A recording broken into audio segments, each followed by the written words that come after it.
Ok, salut à tous. Écoutez,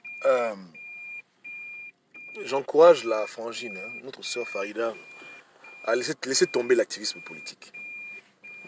Hier, je suis allé dans un magasin africain et j'ai parlé avec une maman togolaise.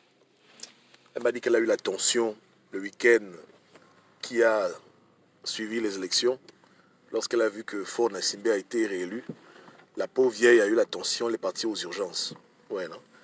Et il y a beaucoup de Togolais dans la diaspora qui se sentent pareils, qui sont même sûrement à l'hôpital maintenant. Et malheureusement, elle et moi, on n'a pas eu le temps de parler trop longtemps, parce que je devais partir. Mais prochaine fois que je la croise, je lui dirai la même chose. Que nous devons évoluer. Nous devons évoluer. Les rhétoriques anti-France, anti-France-Afrique contre nos leaders n'ont pas fait beaucoup progresser le combat politique. Depuis qu'on crie, la France fait ci, la France fait ça. Nos dirigeants ont fait ci, nos dirigeants ont fait ça. Rien n'a évolué dans le game. Ouais, c'est toujours pareil. C'est-à-dire que les élections se passent comme d'habitude, le résultat est connu en avance. Bon, bref, ouais, non. Moi, je pense qu'on ne doit plus trop voir les gens comme forts comme étant des diables. C'est clair qu'ils jouent un rôle qui n'est pas bon pour nous. Mais on peut faire plus que essayer de les faire partir. C'est-à-dire qu'on doit essayer de développer nos pays nous-mêmes. On doit être entreprenant, indépendant et se donner les moyens de notre politique. C'est-à-dire que essayer de ne plus trop réfléchir en termes que quelqu'un gère le pays mal, mais réfléchir en termes que nous-mêmes on est des êtres humains, on a de l'intelligence. Si on cogne aux bonnes portes et si on s'organise, on peut améliorer la vie de chaque Togolais, de chaque Africain. Et encourager les gens à être indépendants, à se battre dans leur vie. C'est dans ce sens-là qu'on devrait orienter nos peuples. Parce que si on le fait, ça fera qu'on aura des populations plus aguerries, plus entreprenantes, plus indépendantes. Et quand l'Afrique sera remplie d'Africains qui peuvent se battre, forcément un jour, tôt ou tard, il y aura des grandes actions qui pourront être posées. Les régimes qu'on n'aime pas partiront. Mais si on continue à faire croire à nos populations que le salut viendra d'une élection et que quand un président bien viendra, tout va changer, c'est pas vrai. Parce que même si un président prend le pouvoir, un président qui est bien, qui a des bonnes intentions, qui va gérer, qui accepte de quitter le pouvoir, si la population est toujours mangée, on sera toujours dans les problèmes. Donc c'est la qualité de chaque Africain qu'on doit relever. On doit investir dans le capital humain et on doit s'efforcer de mettre le bon logiciel dans la tête des Africains.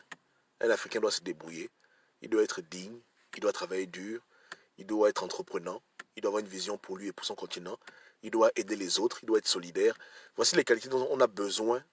Avant de parler politique, il faut d'abord développer ces choses-là.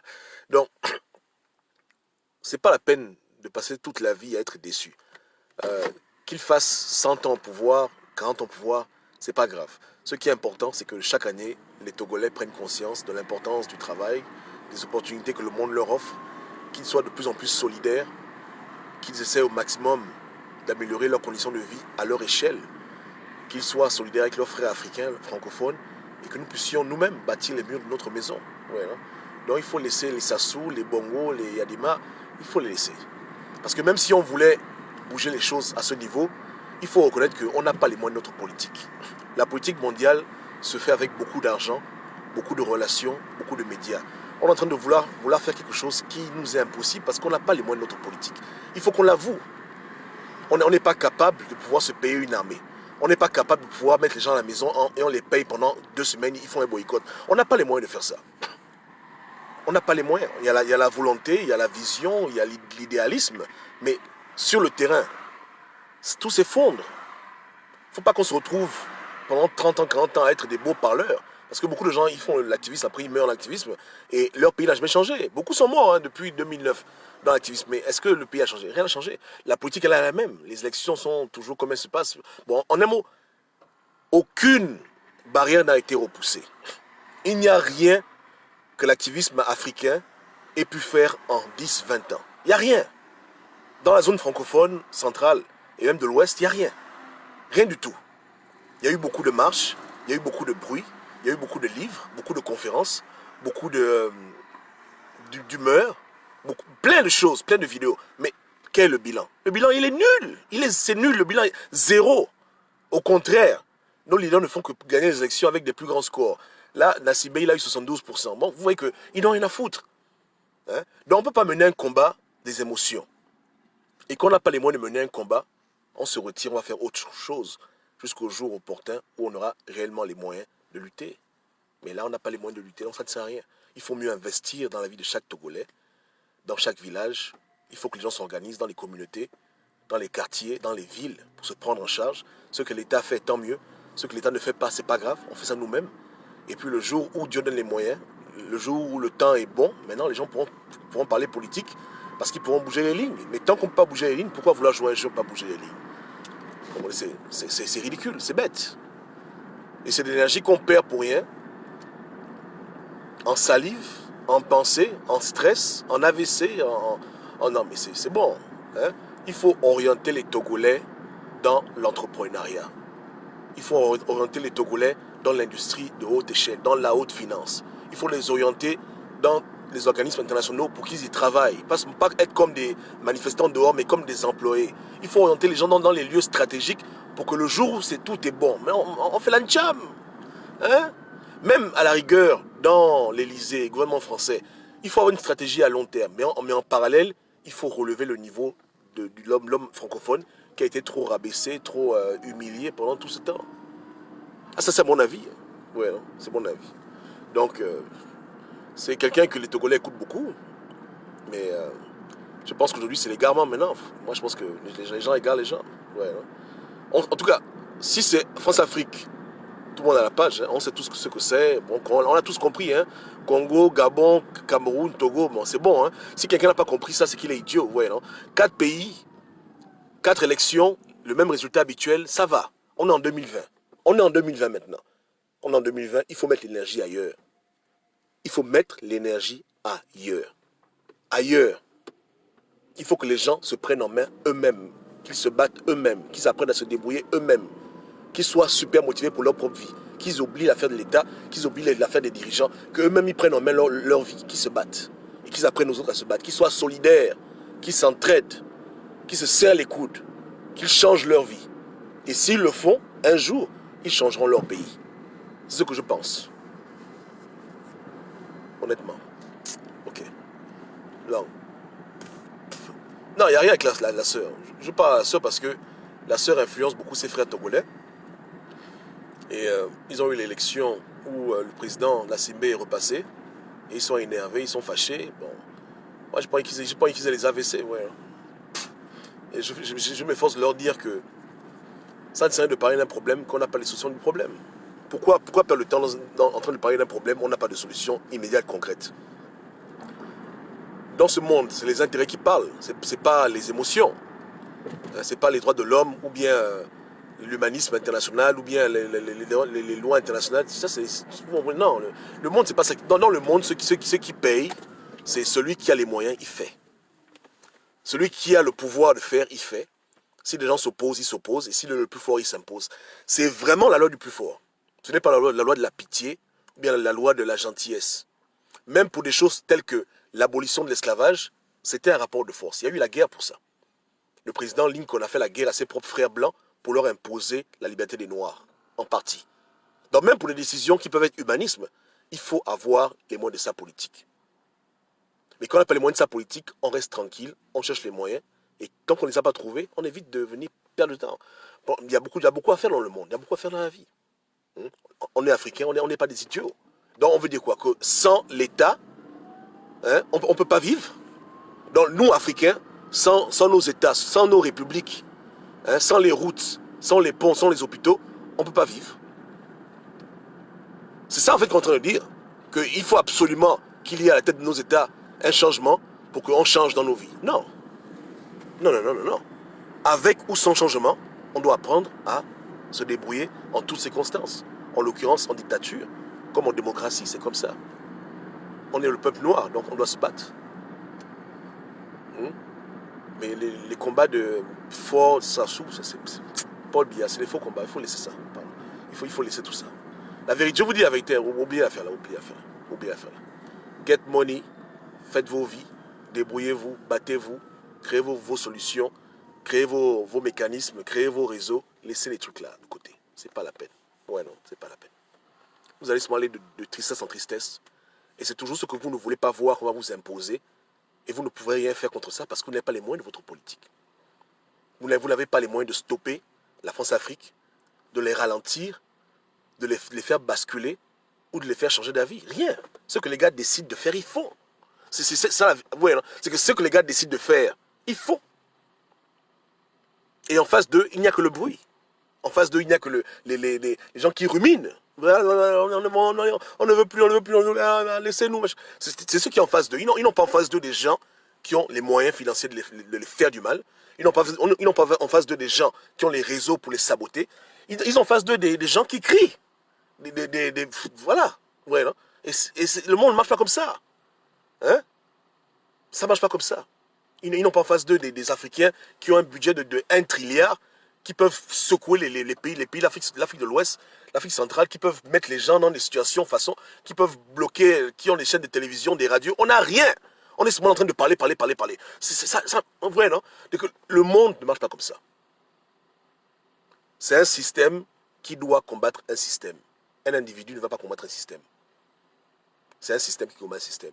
Donc il faut créer un système, il faut s'établir, il faut s'ancrer dans le monde, il faut avoir ses propres moyens, être indépendant, il faut enseigner aux gens la bonne mentalité, donner aux gens les bonnes bases éthiques, les bonnes bases morales, relever le niveau de l'Africain lambda, l'aider d'abord à bien manger, à bien se nourrir, à bien se couvrir lui-même, ensuite il peut aller au front. Hein? Même si on dit qu'on va faire une révolution aujourd'hui, quelle est la qualité des soldats africains? Quand je dis soldats, je parle des gens lambda, c'est-à-dire des citoyens. Des gens qui mangent mal, ils mangent une fois par jour. Ils ont des carences alimentaires, des problèmes médicaux. On veut les mettre dans les rues pour faire quoi? Dites-moi un peu. Quand les gens disent, pas la franchise, mais les gens disent, levez-vous, machin. Mais attends, quelqu'un qui a du mal à manger, à peine il fait 10 mètres, il tombe par terre, tellement il souffre de malnutrition. Il a 8 enfants à nourrir. Il a 2 femmes. Tu lui de mettre dans la rue pour aller libérer un pays. Il peut être dans la rue 2 jours, mais après il rentre, parce qu'il a faim. Il est mal chaussé. Le ventre est vide. Il ne peut pas bien réfléchir. Il n'a pas l'argent d'un taxi. Malheureusement, c'est le cas de beaucoup d'Africains. Donc, des gens qui sont brimés, pauvres, ils vont libérer quel pays? Il faut d'abord les nourrir. Il faut les éduquer. Il faut les fortifier mentalement et physiquement. Il faut leur apporter des solutions dans l'immédiat. Il faut les préparer pour le jour J. Donc, il faut les encourager à se prendre en charge et arrêter d'être comme des mendiants en train d'attendre tout de l'État. On s'en fout de l'État. Dans un village, s'il n'y a pas de route, on cotise, on fait la route nous-mêmes. De plus que pour que nos voitures passent dessus. N'est-ce pas? Il n'y a pas à manger. On cultive, on achète un terrain, on plante dessus les légumes et les fruits, on fait ça propre. C'est pour ça qu'on doit comme ça réfléchir. On ne doit plus être en train d'attendre l'État, mais on doit préparer les gens. Parce que tôt ou tard, les Africains devront se lever contre leur despote, mais ils ne peuvent pas se lever le ventre vide. Avec les cotistes, attends, tu attrapes un soldat africain, un patriote, le pauvre il est mort, on l'amène à la mort. Quand on ouvre les boyaux, on trouve les Nike, les Cotis, le lait caillé, les bédoumes de 25, on dit oh là le pauvre. Mais voilà qu'il n'a pas tenu. Hein? Face à des miliciens super entraînés, qui ont les abdos jusqu'aux yeux. Attends, on parle de quoi ici? C'est pas ça. Hein? Voilà. Même quand tu vois les gilets jaunes. Mais les gilets jaunes, eux, ce sont des bandits. Les gilets jaunes, ils sont en forme. C'est des Français qui travaillent. Bon, du moins qui travaillent. Les Français qui travaillaient, qui ont des boulots, qui ont leur retraite, qui ont des cartes de crédit. Donc ils peuvent mouiller le maillot, ils peuvent aller dans les rues de Paris faire le désordre. Parce qu'ils ont le ventre plein. Le matin, il prend son petit déjeuner, après il va jouer au gilet jaune. Mais l'Africain, lui, il peut faire ça. Hein? Il a frappé le lait caillé de 25. Il a frappé 2 bédoumes. Tu lui demandes de se mettre debout et rester là debout. Non, mais tu blagues. Attends, c'est quel genre d'Africains qu'on veut envoyer se battre avec les gouvernements? Je dis qu'on n'est pas prêt pour tout ça. Mais quand les Africains auront 3 repas qu'eux-mêmes ils auront pu obtenir, quand ils auront la stabilité financière, quand ils auront des possibilités, quand ils auront des options, quand ils auront un mental d'acier, un mental de fer, là maintenant on peut les envoyer au combat. Là ils peuvent rester dans les rues, manifester même pendant 1 semaine, mais ils ne peuvent pas. Ils ne peuvent pas. S'il manque le travail 2 jours, on le renvoie. Il a 9 enfants, 3 femmes, il fait comment? Il s'occupe de sa mère. Il s'occupe de ses petits-neveux. C'est lui qui paie la scolarité. Même si on lui demande de se sacrifier, il ne peut pas. 1 jour, il peut. 2 jours, hein, une semaine, c'est déjà un miracle. Un mois, il dit qu'il ne travaille pas, il est dans les problèmes. Parce qu'il n'a qu'une seule source de revenus, il est pauvre, il souffre, bref, il ne peut pas lutter. Mais le Français, lui, il y a le syndicat qui le paye, il a la maison, il y a ses parents qui sont riches, qui ont des maisons, ben là, il a ses cartes de crédit, c'est gère. Il peut résister avec Macron parce qu'il n'a pas le ventre vide. Est-ce que les gilets jaunes ont le ventre vide? Hein? Ils sont tous costauds, les gilets jaunes. Femmes comme hommes. Ils sont tout gros, tout mignons. Parce que ça va.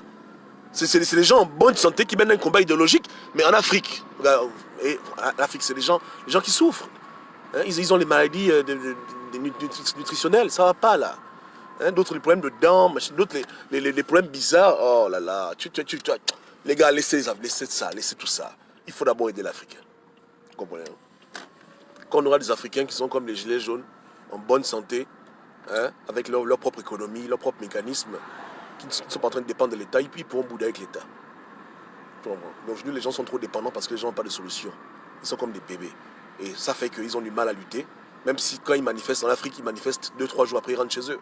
À part au Burkina où les gens avaient l'argent, ils sont bien organisés, mais ça c'est les cas rares. Plus souvent, ils manifestent 2 jours, 3 jours, on les tue, après ils rentrent chez eux. Ils peuvent pas tenir. Ils peuvent pas tenir. Même les babouches n'ont pas, même chaussures pour courir. Écoutez. Bref, le combat ailleurs. Hein. Simple conseil. Hein. Le combat est ailleurs.